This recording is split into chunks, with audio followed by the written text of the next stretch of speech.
Going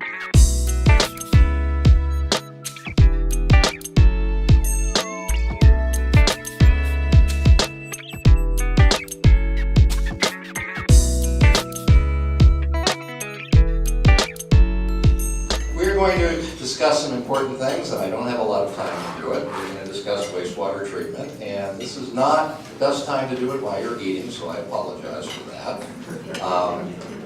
I'd like to thank our hosts, Chamber of Commerce and the Cultural and Civic Association, for this opportunity. A little bit about myself. I'm a Pittsburgh boy, born and raised. Went to Duquesne University, earned a bachelor's and a master's degree there. I then went to Chicago, went to Loyola University because they had the best program in human resources in the country, so I graduated there. Was employed right after that with the Metropolitan Water Reclamation District of Greater Chicago. That fits on a business card, a very small type. I worked in the areas of classification, compensation, benefits, and employment. After that, I did that for about 12 years, transitioned into information technology. I got a chance to work with every department at the district. My last 3 years, I worked at the Stickney plant, which is the largest wastewater treatment plant in the world. And it's cool, it's really cool stuff. You learn about sanitary districts and wastewater treatments when you're right in the middle of it. So that was cool.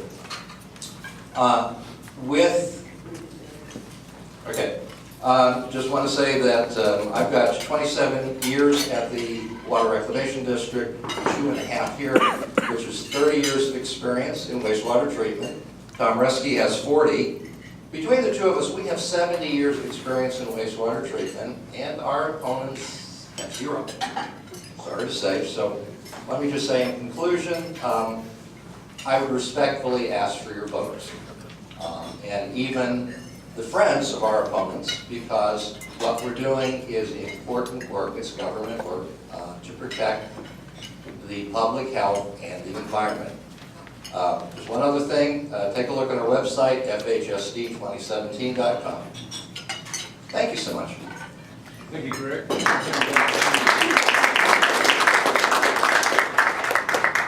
Good morning, everybody. My name is Tony Finocchio, and I'd like to thank the Fountain Hills Chamber of Commerce and the Cultural Civic Association for hosting this forum, so that the citizens of Fountain Hills can better be informed of the candidates running for this important election. Change is good. One of my opponents, Mr. Reski, has been on the Sanitary Board since March of 2002. Mr. Dudash was appointed in March of 2015. According to the Fountain Hills Times, there hasn't been an election in 12 years. I believe that the citizens of Fountain Hills should have a say on who's spending their tax dollars. I also believe that maybe there should be term limits on any of these boards. How long? Pardon me? How long a term limit? So, Maybe 2 terms. But that's 8 years. Anyway. excuse me, we can hold our... You need new people with fresh ideas, duly elected by the people, not given a seat by friends and neighbors sitting on their boards. It is the responsibility of all the people to ensure that there are enough candidates to run for elected offices. Now, I was born and raised in Chicago. I moved here, I was a police officer in 1971. Was on the job and rose to the rank of lieutenant. Left Chicago in 2003, came there, Fountain Hills. Had been out here in 1979, bought a condo, and the day we were out here, I loved it so much. Came back in 2003, moved in here, and I've been a Rotary Club member here since 2004. Everything we do in Rotary is for the public, no remunerations for anything. And I've also been on the Public Safety Commission in Fountain Hills for 6 years. And even though my opponent here has been on work for the Water Reclamation District, he was in Human Resources for many, many of the years. And computers, that's good. I don't know what that really does about water reclamation itself. It's our job to manage the district and work with the town, because our responsibility is to the town of Fountain Hills and the people. Thank you very much, and I ask for your vote. Thank you, Tony. Good morning, my name is Thomas Reski. I've lived here in Fountain Hills, I think since about 1994. Raised my family here and have been, as Tony indicated, been on the Fountain Hills Sanitary Board now for almost 16 years.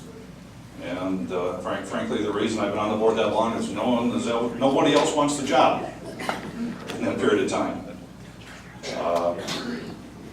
During the period of time that I've lived here, I have been a soccer referee. Some of you have raised children in this town and have attended the high school and done soccer program. Well, I'm that center referee you all were yelling at when you did like my call. As a business, on my personal side, I own an electrical engineering firm in Tempe, Arizona. I've got about 15 engineers that work for me. And we do predominantly process control applications for water and wastewater treatment plants. I hold a grade 4 wastewater treatment operator's license, although it's currently expired, as having been taking my continuing education credits courses. But predominantly the nature of our business is water and wastewater treatment plants. So I've been doing that now on and on, well, pretty much my entire career, almost 40 years. So I have intimate knowledge of how these process plants work, what's required to make them operate, and then my nighttime job, of course, is the financial side of this wastewater treatment plant. Thank you. Thank you, Thomas. Good morning, my name is Scott Sommer. I most recently, my first stop in Fountain Hills was 1999. Most recently, I've been here since about 2012. I moved my family out here so that we could be closer to both of our extended sides of the family. And Fountain Hills was a easy pick for me because much like the slogan, I absolutely love Fountain Hills, and this is where I call home. And the number one reason, well, there's a couple of reasons that I elected to throw my hat in the ring for this election. Number one is it's very important. This is a very important board that is about to be elected in with these two open positions. And I was concerned that the fact that it has been over a decade since an election has happened. And I think that it's very important that the people and the residents of Fountain Hills have a choice in who is being elected into these positions and who they are and what their background is. I also want to take this opportunity, when it comes to experience, I would encourage any of you to look at boards of directors. Some of the most successful organizations, boards of directors, are made up of people that have extremely diverse backgrounds. That is very important to bringing new, fresh ideas.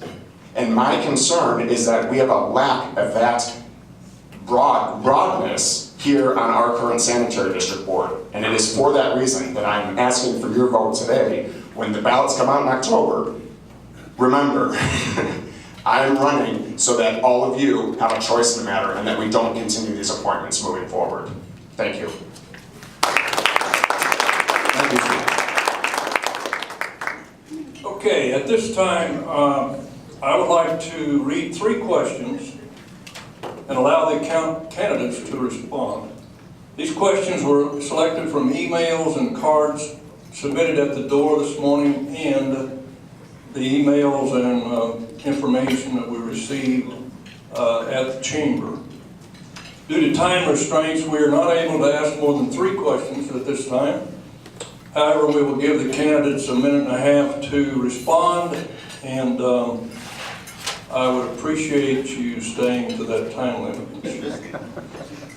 As a candidate for a board seat, what specific experience do you have in the financial planning or operation of a wastewater treatment plant?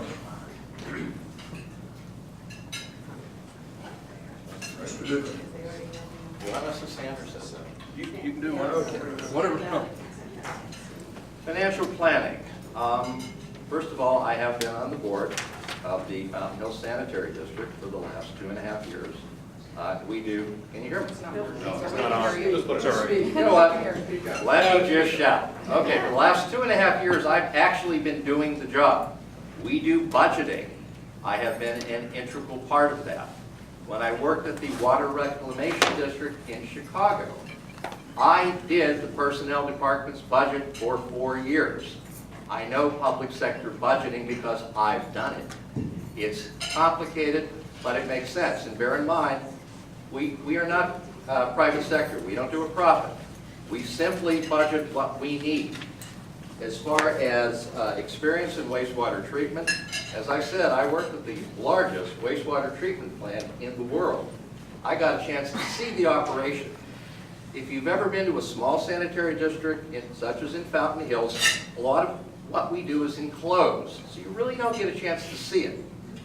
When I was working in Chicago, I can tell you, I could see clarifiers and other equipment for acres and acres and acres. I actually got to understand the process very well, and I think that is very helpful in understanding the role as a Board of Directors member. Thank you.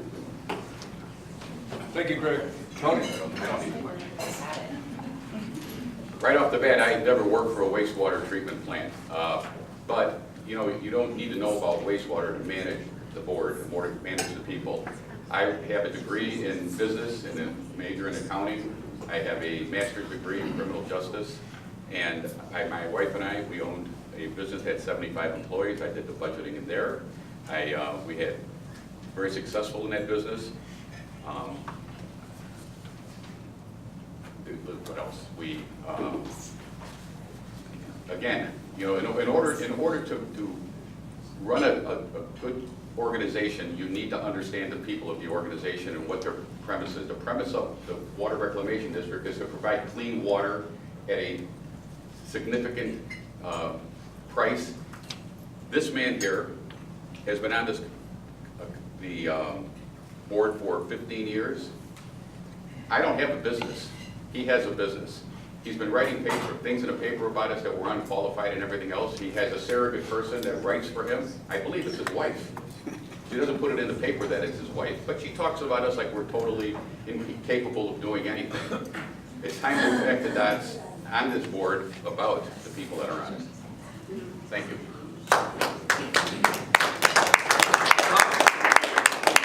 You know, my background, as I previously mentioned, is in electrical engineering and predominantly in water and wastewater applications.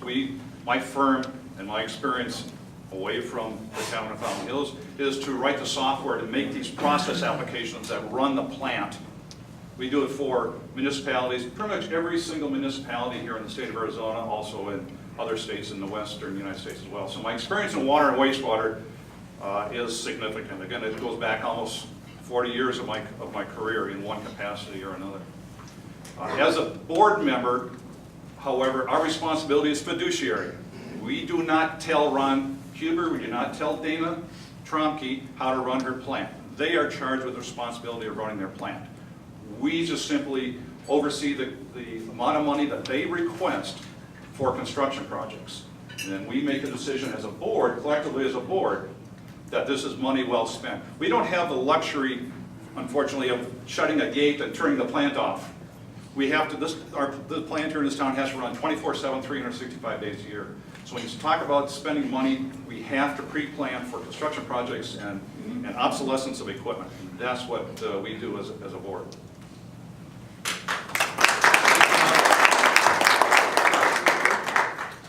Well, I have never worked in a water reclamation district before, and in spirit of transparency, that is true. However, I do have a lot of experience when it comes to financial management. The company that I worked for, the first large company I worked for was Cardinal Health, and I was assigned to their project management office. I spent about half of my time at Cardinal Health in their construction group, constructing buildings across the country. We, as part of that, obviously, we were in charge of managing the budget, making sure that everything was executed in line with the expectations of that management and board of directors. At which point, I also spent a lot of time managing software development projects. Both of those components are under the project management office.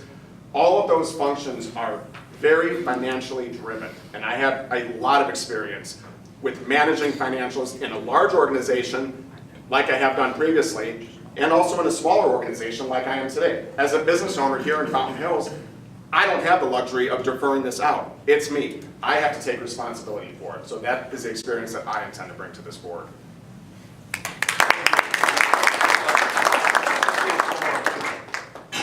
Your replies. Here's question number 2. This is in 2 parts.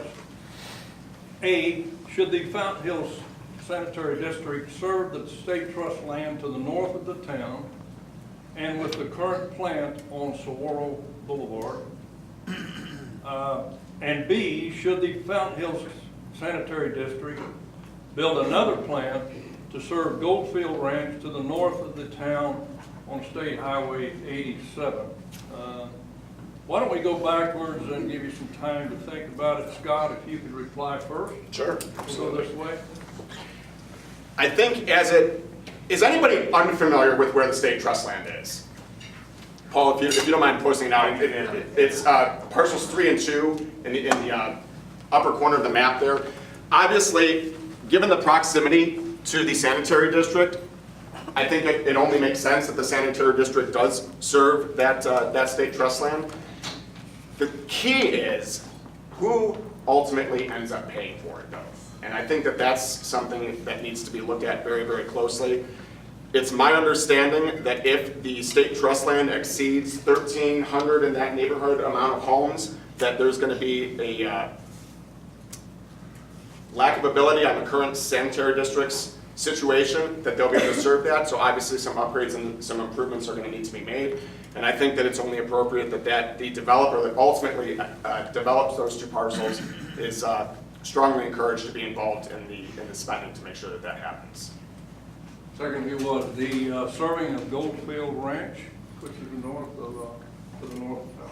The serving of Goldfield Ranch is a tricky one, just geographically. It's quite a distance from the current sanitary district, and my concern would be just the distance that would be involved and the finances that would need to be in place to allow that to happen. Thank you. Thank you, Scott. Please. First thing needs to be understood is that the state trust land in that section there and Goldfield Ranch are not, I repeat that, they are not in the Fountain Hills Sanitary District in our charter to serve those properties today. Right? They may be in the future, but they are not today.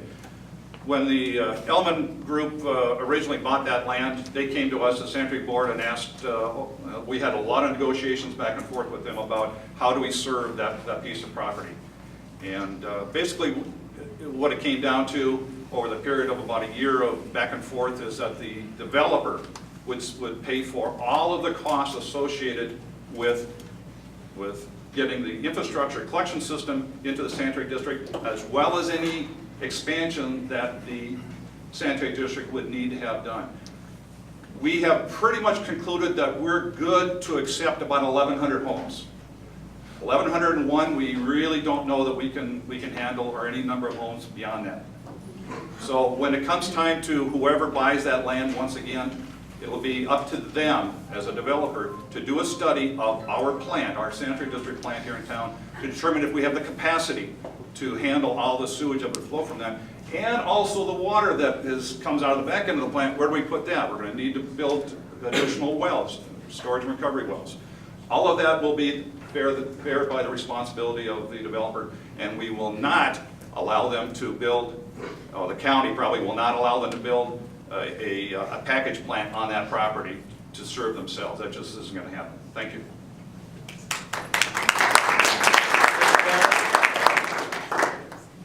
Tony. As far as the trust land goes, I agree with both these gentlemen on exactly how it's going to work. The problem with it is that nobody knows exactly what it's going to cost. Several months ago, several members of the board met with the town, and they were supposed to come up with a plan. They were going to pay, the board was going to pay for a study to find out how much it was actually going to cost to develop that land for the sanitary district, or what it would cost the developer. They said they were going to do it, and to this date, I don't think you guys have done it. I have no idea what you're talking about. Really, it's in your minutes. There's a letter from the town about it. And anyway, they were supposed to do it. They did not do it. They never turned it over to the town, as far as I know. We have the mayor here, we could ask her if they did. Without knowing the amounts of money, how do you go about finding somebody to buy the land and develop it without knowing some kind of cost of what it's going to cost them to build these houses and to tie up to the sanitary system? We would love to have it because I believe it's close. It builds a tax base for the town, and we need to do it. Thank you. Thank you, Tom. The State Land Trust is contiguous with Fountain Hills. We very likely will incorporate that into the sanitary district. However, there's a little confusion going on. What we need to be aware of is the density of what will be built. Okay? There have been various plans with the former developer as to how many houses. I believe their numbers under 1,100. We easily can accommodate that with our current infrastructure. However, the thinking is we probably want to build a little bit more, a higher density. And what we have said is that we want the developer to pay for a study to see what it will take for us to handle that. Perhaps we need to increase our infrastructure to accommodate it. But that's something the developer is going to pay for, not our ratepayers. As far as Goldfield Ranch, probably not. It just doesn't make a lot of sense. We will look at it. I'm not totally closed-minded to it, but as it stands right now, I just don't see it. It would be too much money for our ratepayers. Thank you.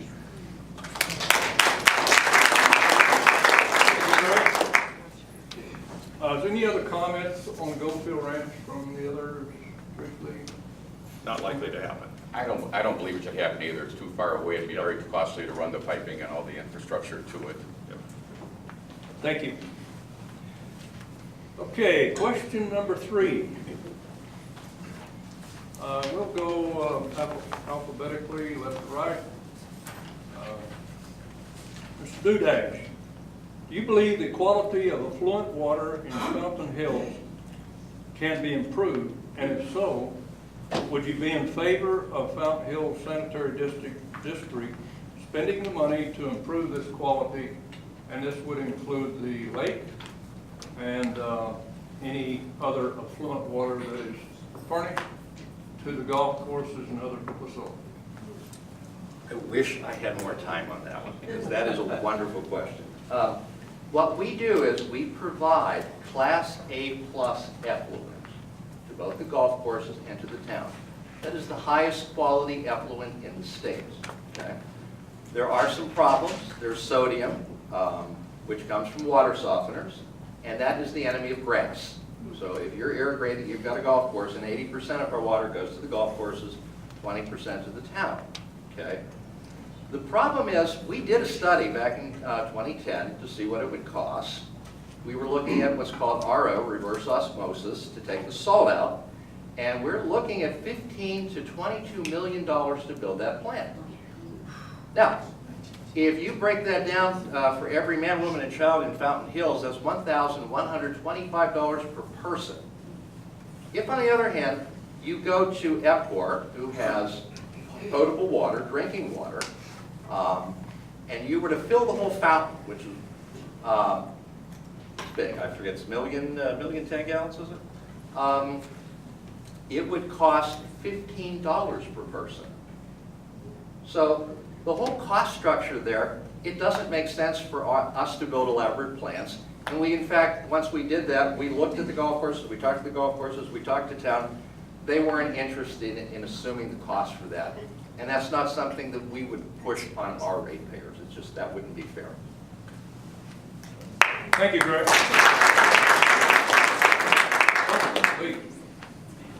Well, as far as the affluent water, they do send the water to the town in the lake.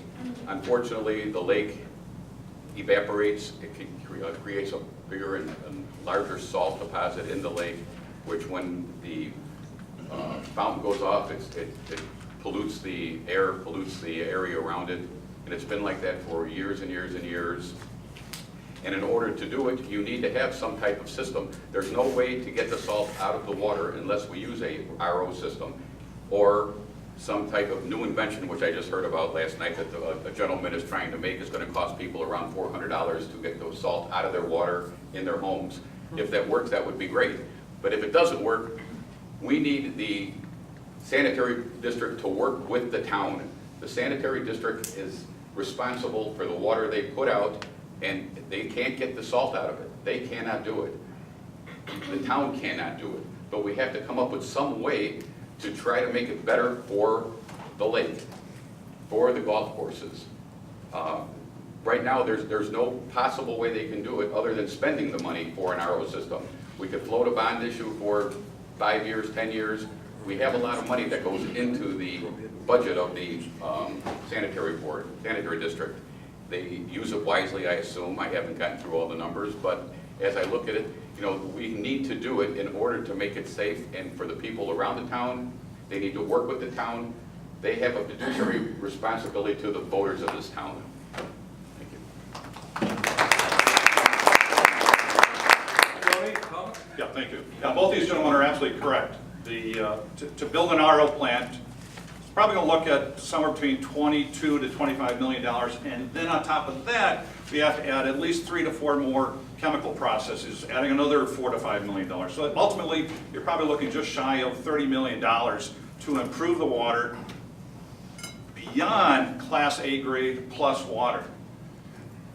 But that's only half the story. The other half of the story is we have to get the laws and statutes of the state of Arizona changed in order to re-identify that water as not effluent water, because it'll still be effluent water. It has to be renamed and reclassified as potable water. Potable water which you can consume. Right now, as the statutes are written, even if we put an RO plant in and did all the process, we would still have, it would still be called effluent water, which by statute you can't immerse in, you can't absorb. It becomes a real difficult issue. So the state laws are going to be changed. ADQ is currently working on proposals on how to change the statutes and what recommendations are going to be necessary to process the additional water. But it is a problem, and so there's 2 components to this thing that everybody needs to realize.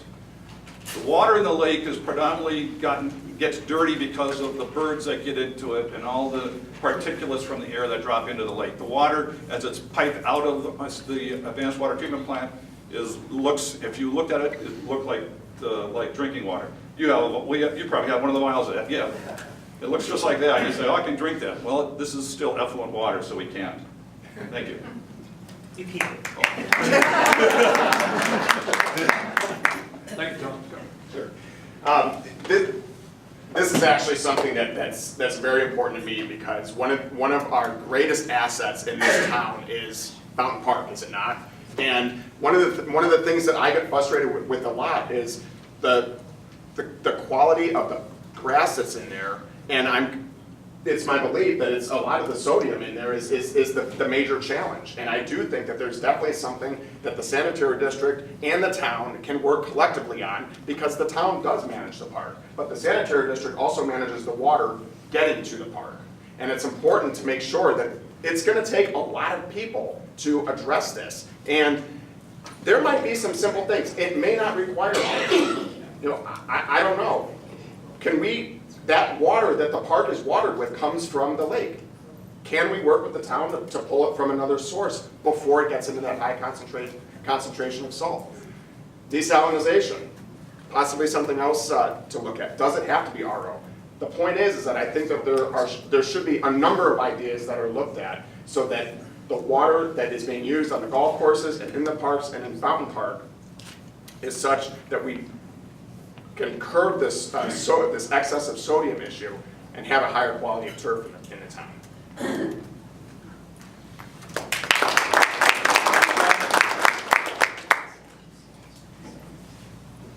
Thank you for your prompt replies. That's the 3 questions we have. If there is a question from the audience, we have a couple of minutes here to... Would you mind, since I was called out, would it be okay if I clarified something that was said? Would that be all right? My pleasure, Mayor. Okay. My team has been in negotiation with the State Trust Land with Commissioner Lisa Atkins about getting a developer in. And we have been told by her that they definitely need to know, first and foremost, that sanitary can cover that land. So here's our dilemma. We can't get a developer until we find out if the capacity can be handled. Now, we know that we're talking about 1,300 homes. They can go with an estimate. So I know it's a little confusing what's been set up here. You can't get a developer unless you get the state to release the land. The state won't release the land until they find out that the sanitary will cover the land. So I just wanted to clarify that. It's a little bit of, you know, the chicken and the egg, but we do need to hear from sanitary, and they need to communicate with the state that they in some way will be able to cover that land. Okay, so I just wanted to clarify that. If you wait for the developer, it's never going to get done. Thank you, Mayor Kavanaugh. Yes, right here. It sounds to me though, Mayor, that the sanitary board has said they can cover, what, 1,100 homes, and the developer then would have to decide, well, if they can cover only 1,100 homes, if we want more than that, we're going to have to do something. But I mean, to me, it doesn't sound like a chicken and egg thing. It is, because they haven't communicated that to the state. What they've communicated to the state was that they weren't sure if they could cover it. And so therefore, we are stuck waiting. Okay. Thank you, Mayor. I'll form this Appreciate it. Your comment? I'll form this as a question, Jerry. Councilman. Thank you. I'll form this as a question. In April of this past year, we had a meeting with Dana. Bob Thompson was in the meeting, I believe, as the chair of the district. And we talked about the challenges with the state trust land. We talked about the negotiations we're having with the state in regards to obtaining the developer we need to do that. And we talked about 1,600 to 1,800 homes potentially being on that state trust land. And the reason why the density is because of the cost of the land and the ability to make it worthwhile for a developer to go in there, and also the needs of the community to have affordable housing in this town, rather than lots that have $1.5 million homes, okay? So they told us in that meeting at the town hall that the sanitary district would take on that study. It's in our minutes.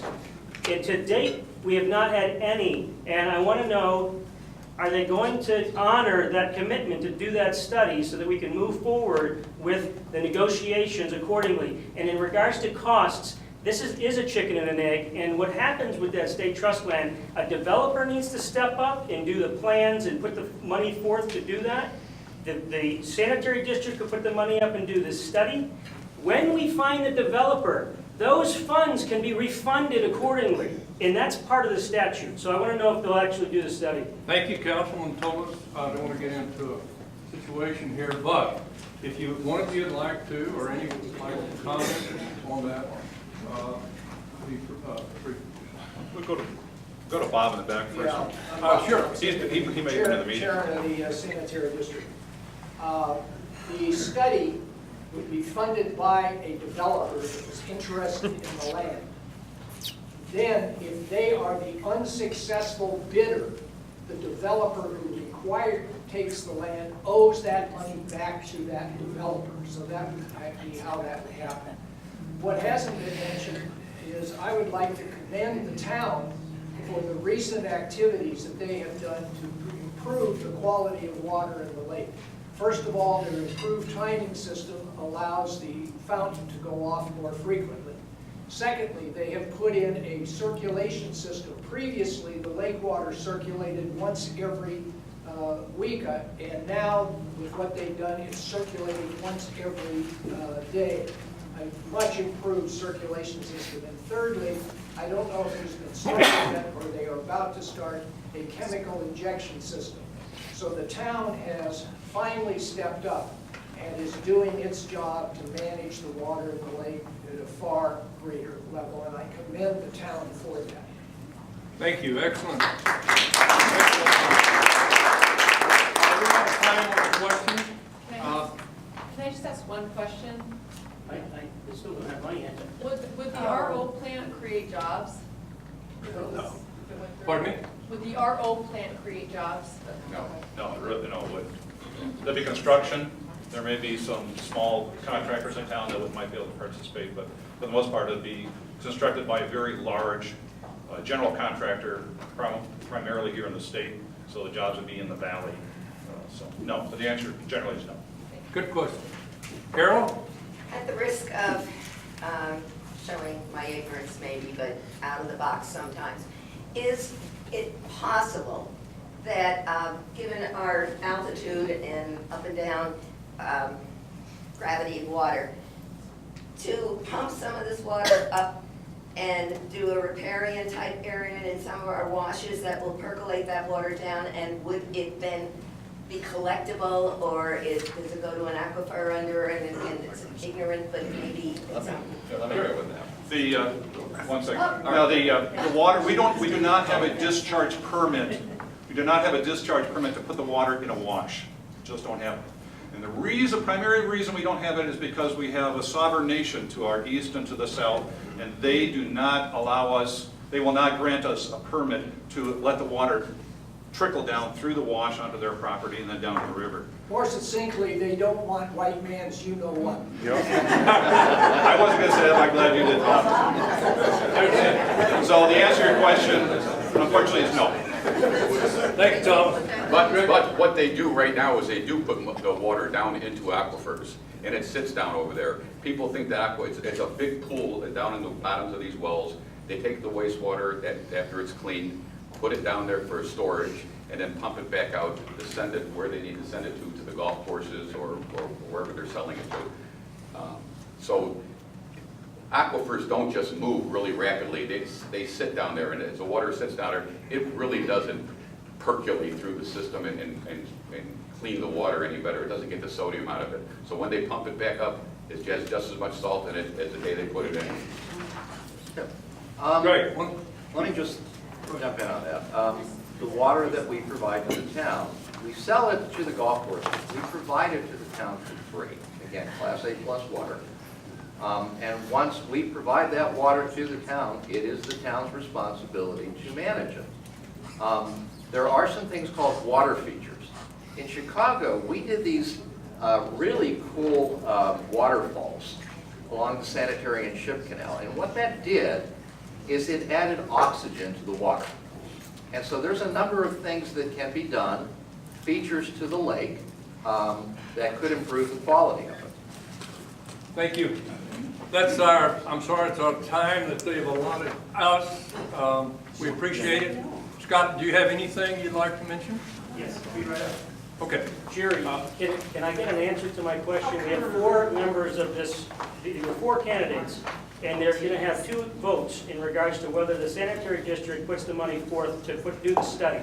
And they said in April at our meeting with Dana, who's their chair, who runs the sanitary district, which is important to recognize, she indicated they'd do the study. So they're now going to backtrack and not do it because we've lost 6 months in this process of trying to find a developer. I'd like to have the candidates answer the question. So I think he answered the question. If you'd like to comment. He's the chair. I'd like to see the candidates answer the question. We don't have time. Really quickly, Yes or no? If I'm collected, I would do it because you are going to get the money back from the developer. No matter what, it doesn't cost hundreds of thousands of dollars for a study to see how much it's going to take and how many homes they could build. We need that information so that you can get a developer to buy the land. We do the study, you get it done. When the developer comes in, you're going to get the money back. Thank you. Okay. Thank you, Art. That's it for us. I'd just like to say thank you very much for inviting us. Thank you for coming. Thanks Scott and Paige and all the volunteers at the chamber. It's been a great opportunity for us. We appreciate it. Thank you very much.